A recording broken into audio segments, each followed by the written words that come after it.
Hi friends, आज मैं आपको दाल बाफले के बाफले बनाना सिखाऊंगी। तो चलिए स्टार्ट करते हैं। तो इसके लिए मैंने लिया 1 कप आटा, उसमें मैंने थोड़ी सी हल्दी, 2 चम्मच घी, थोड़ा सा नमक, थोड़ी सी अजवाइन एंड थोड़ा सा बेकिंग पाउडर डाल के एंड हल्का पानी डाल के इसका एक बहुत ज्यादा सख्त नहीं और बहुत ज्यादा सॉफ्ट नहीं, एक मीडियम तरीके का डो तैयार कर लिया है। बहुत ज्यादा गीला मत करना और बहुत ज्यादा हार्ड भी नहीं करना है। और थोड़ा सा घी डालते हुए आटा लगा लें इसका। फिर आटे को 10 से 15 मिनट तक साइड रख दें।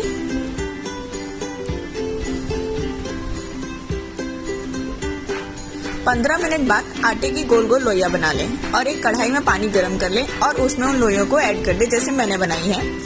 उसके बाद पानी में जब उबाल आने लगेगा, ये बॉल्स अपने आप ही ऊपर आ जाएंगी और फूल जाएंगी। आपको अपने आप ही चेंज दिखाई देगा।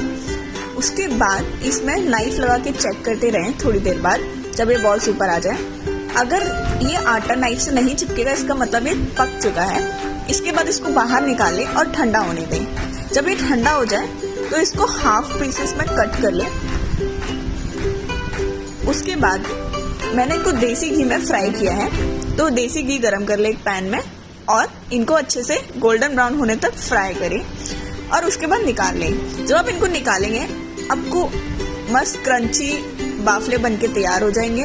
आप इसको दाल के साथ सर्व कर सकते हैं और आप इसको चटनी के साथ या टी के साथ सर्व कर सकते हैं। ये स्नैक्स का काम भी करती है, मट्ठी जैसा टेस्ट लगेगा आपको स्नैक्स के साथ। और आप इसको दाल के साथ खा सकते हैं, वो भी बहुत टेस्टी लगेगा। अगर आपको ये रेसिपी पसंद आई तो प्लीज मेरे वीडियो को लाइक करें, कमेंट करें एंड मेरे चैनल को सब्सक्राइब करें।